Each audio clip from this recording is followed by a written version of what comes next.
with the team online, because sometimes the judges get stuck on connecting. Yes. So that's not a problem. Okay, cool. Thank you, guys. If let's take a break, and then I'm gonna leave the room open. If you want to disconnect and connect back, at exactly 5 to 12. Otherwise, you're going to miss, because we are not going to wait. Enjoy your cup of something.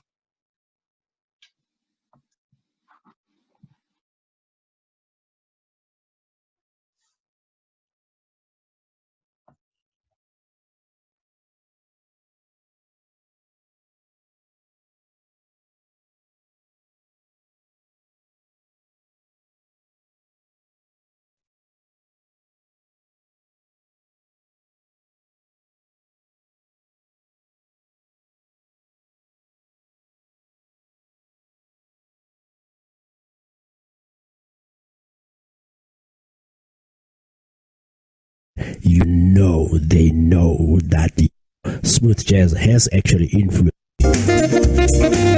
Tell you. So, before you share your secrets and spend your money, check with us first. Visit www.abccccp.com or call us on 012-751-7608. The ABCCCP, the professional body for coaching. More music, more inspiration.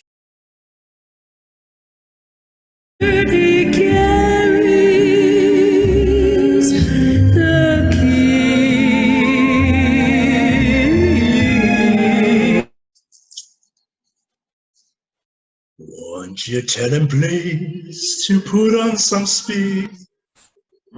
I didn't know jazz was so nice. Welcome back, guys. Sorry, I still have so even as I switch the music off, I can hear it from my side. So I have some lag effects. I hope you didn't hear that bing.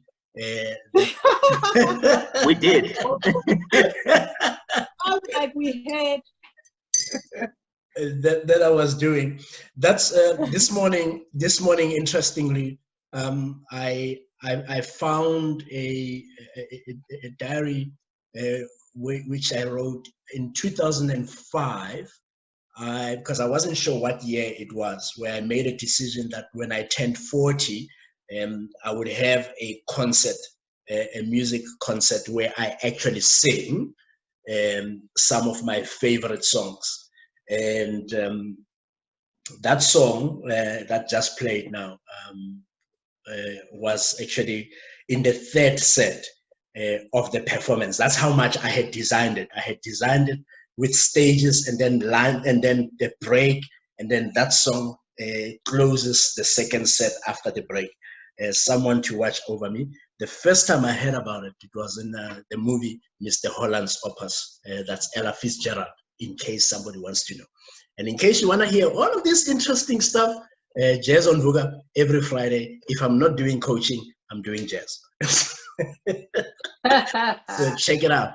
Thank you, guys. Thank you for staying on. And then I think moving on, Yolelwa, it will be your turn. And I think what I like about what you brought in terms of the conversation, and I know you're taking it differently, but I'm just gonna put my little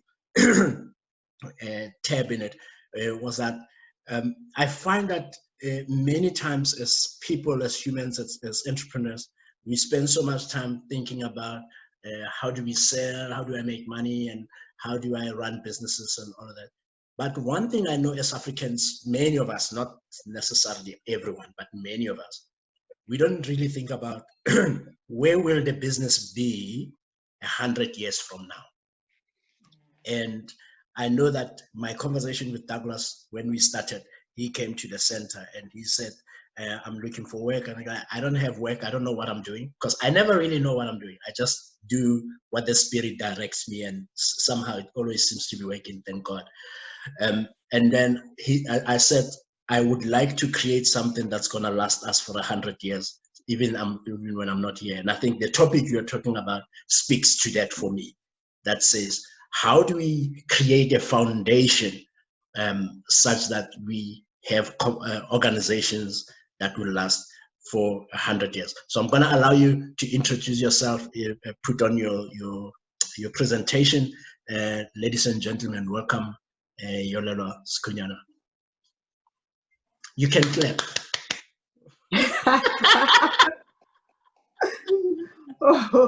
Okay, go ahead, sister. Okay, good morning, everyone. Almost mid-morning. I've had 3 cups of coffee already, trying to wake up. So the conversation that we're really gonna have, and I want it to be a conversation for real, because if it's not, it could be technical.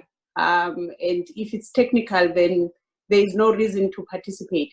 So whilst legal principles can be exhausting, but in our day-to-day life, and particularly during this period, and I hope we get to discuss issues that are relating to contractual disputes at this period, because no one can do anything. So literally, everyone is pulling the superior force clause to say, what can I do? Must I pay rent? Must I not pay rent? But the entire thing is around how do we use contracts as a legal framework to sustain our businesses, or to even predict how things are supposed to be, and which is what contracts do. So I don't know if Douglas has shared the slides, but I'm going to share my slides, and hopefully in terms of technology, I'm able to do that.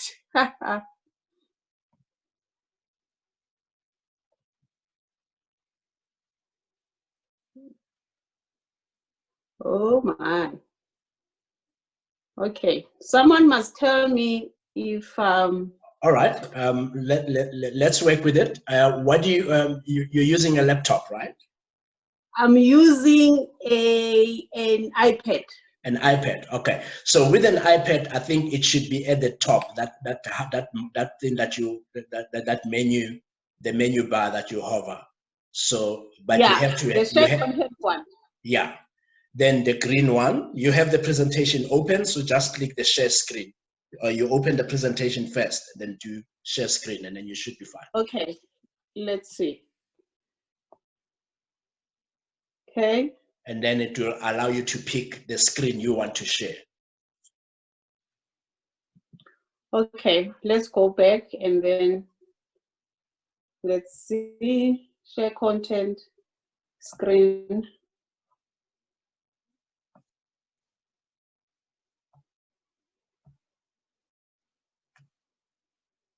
Are you winning?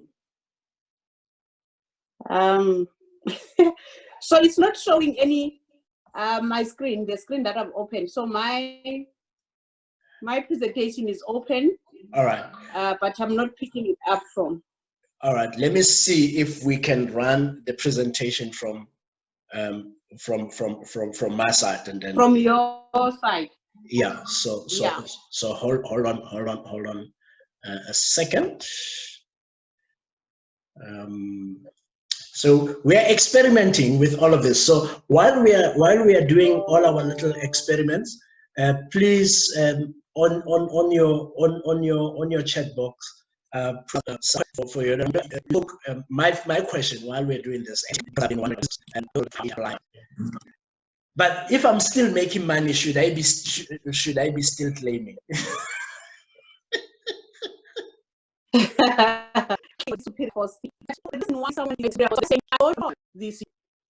So how can I perform? And because it can be from under COVID, and that is the main question around. And of course, people are asking, what shall we do at this period? And that's why the conversation about contracts become important, because you predict the future with contracts. You want to know exactly how things are going to go down. And but therefore, it means that you are certain about something, you know. Maybe speak a little bit about what is it, because I'm bringing up the slide now. It's just downloading quickly, but speak a little bit about what is it. What is this thing about superior force? What's the basic concept? Okay, so there is a Latin term, it's a famous term called force majeure. This force majeure, when translated in simple language, it means a superior force. So usually in a contract, you would provide that what are the parties going to do in the event that something outside their control, unforeseeable or foreseeable, when it happens, it's outside their control, they need to perform. What happens then when they don't actually perform? So the contract becomes specific that this is what parties will do. We will suspend the obligations, or we will amend our contract, or we will extend the contract. Now, the question is, if we extend, and I've had this debate with ABSA to say that if we extend, why am I supposed to pay? Why are we not postponing the obligations? You know, so the people who are contractually obligated to perform are playing around the issue whether do I need to perform in the first place. Yeah, yeah. And performance in this instance with these regulations is actually suspended, whether you like it or not. It is suspended, but what are the consequences surrounding that suspension? Because it's of exterior force that had nothing to do with you. Cool, and I will explore that a little bit further later. But let's let you get back to your presentation. Can you see it from your screen? Yes, I can. Okay. Excellent. And I don't know if you're able to move it. So you'll tell me to move. Okay. Because, yes, you can move. Because I don't think you'll be able to move from your side. Okay, great stuff. Now, the basis of sustainability, like we know, we need to be able to embrace contracts. So if we're going to look into contract conclusion or what contracts mean in our lives, globally for that matter, we're going to have to understand why we conclude contracts. And one of the ways to safeguard your resources is through embracing contracts. And this has actually been very loud during this COVID time, because everyone at this stage is looking for a contract. What does my contract say in the event that there is a pandemic? So if you don't have a written contract, then what it means is that you fall into some common law of some sort. You have to scrape down whether the law provides for your problem. But should you have concluded a contract, then the law would have provided in terms of the contract, what is it that you're going to do? So a contract, as we know, it will detail legal obligations and expectations for both parties. And that is the crux, is to say, how do I predict my future so that I don't put my hands on my head and say, no, I didn't expect this, I didn't know. So contracts somehow present some certainty and clarity on how things should happen. You can move. So in the middle of the presentation, I just encourage everyone to actually stop me and ask during the presentation, because I think that we just gonna maybe cover this part. But I won't go to the technical details that much, but if anyone wants to ask a question, they can. They don't have to wait for the presentation to end. So in short, a contract is an agreement between two people or more parties. They can either be individuals or businesses. But as we know, most of the time we contract through our businesses. And it will tell you exactly what are your rights, what are your duties, and what happens if we fight. So I always say contracts are like romantic relationships. In the beginning, everyone is happy, but in the end, when we fight, no one knows whether we fight through WhatsApp or we chase each other or we want to murder each other. So, but the contract tries to tell you that we won't murder each other. This is how we will resolve our disputes. So you can move.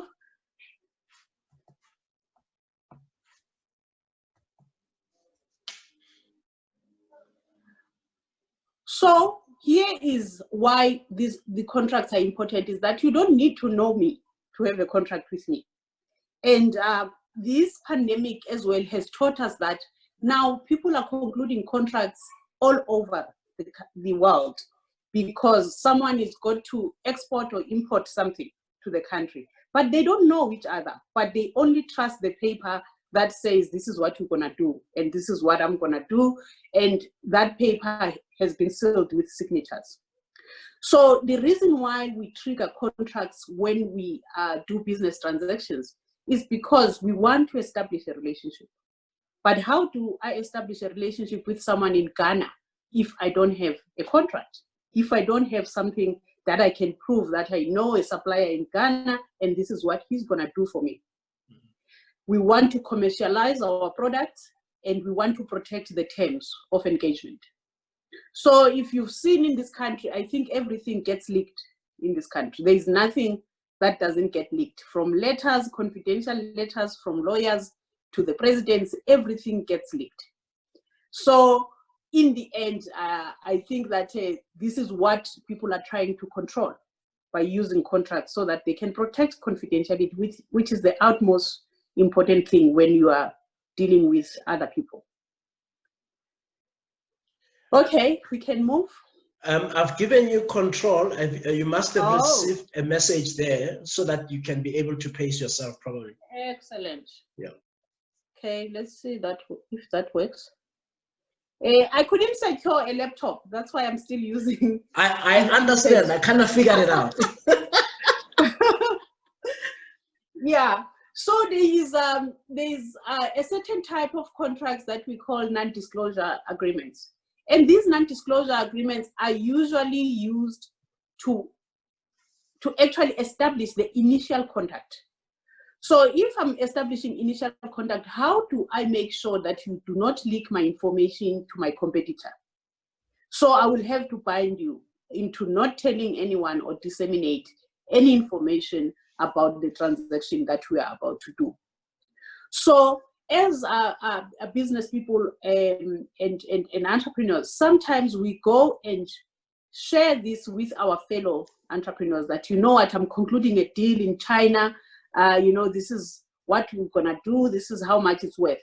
So that on its own could be trampling over these NDAs. So which is why it's important to know about them, that when someone sends you an NDA, they are trying to gag you. We call them gag orders, kind of. They don't want you to disclose to anyone what you are trying to do in case the deal falls through. So they protect confidentiality and they restrict the sharing of information except with the relevant people. So, okay. Let's go back a bit, one slide a bit. I don't think I still have control. Okay, great. It changed, yeah. All right. So this is around what we call standard clauses that are common in each and every contract. It doesn't matter if you're concluding a contract in the US or you're concluding a contract in Ghana. It's going to have some of these standard clauses. But the aim really of the conversation is to say, what are the things that are associated with risk over not understanding some of these clauses in these contracts?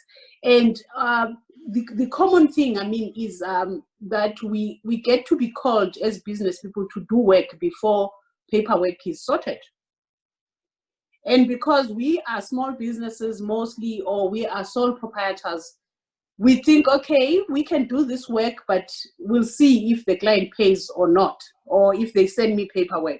And this is around the issues of saying, do we understand why it's important to have details about when is your contract commencing and when it's ending? So when there is no paperwork, it's likely that your customer will dictate terms to you, and you won't have anything else to fall back on because you don't have anything in writing. So they can send you from pillar to post, actually, and you won't have a say because it was not specific enough that today we are starting, tomorrow it's ending.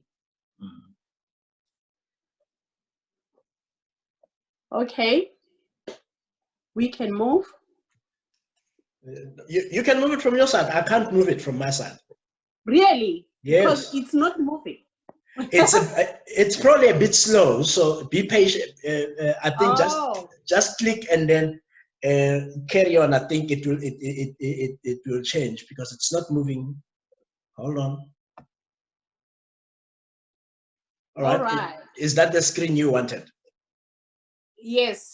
So basically, this was meant to be an exercise that we could do because it deals mainly with what is common, to say if somebody doesn't do their part, can I do my part, continue to do my part or not? You know, and I think out of all of us, we have experienced where obligations were delayed by one party, and we thought it's fine for us to wait for them to perform without us performing. So the case study really tests us to say that what is it that we can do under the circumstances that are presented. I don't know if it will need us to take a short break, or people can just talk. I don't mind the conversation, really. All right. What's the question? So the question is that if CBA Inc. signs a contract with Mr. M for accounting services, and they agree that Mr. M will send them a reconciled bank statements every month, in return, CBA Inc. agrees to pay for the service every month. And when this does not happen, Mr. M decides not to submit the records.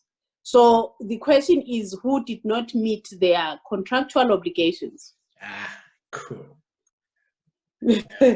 All right. So when this actually reminds me of my first year classroom doing the law of contracts. So I'm not gonna answer. I'm gonna see the hand. So if you have an answer, just show by the hand, and then I'll call. I'll call you. Okay, excellent. So if we see a hand, then we can always discuss it. Okay. Cool. But it's something to ponder on. Cool. And you can also comment on the chat, yeah? Yes. Okay, great. So everyone can write something if they feel like they want to write something. Okay, we can move on. All right. So in intellectual property, as we know, this is what includes technology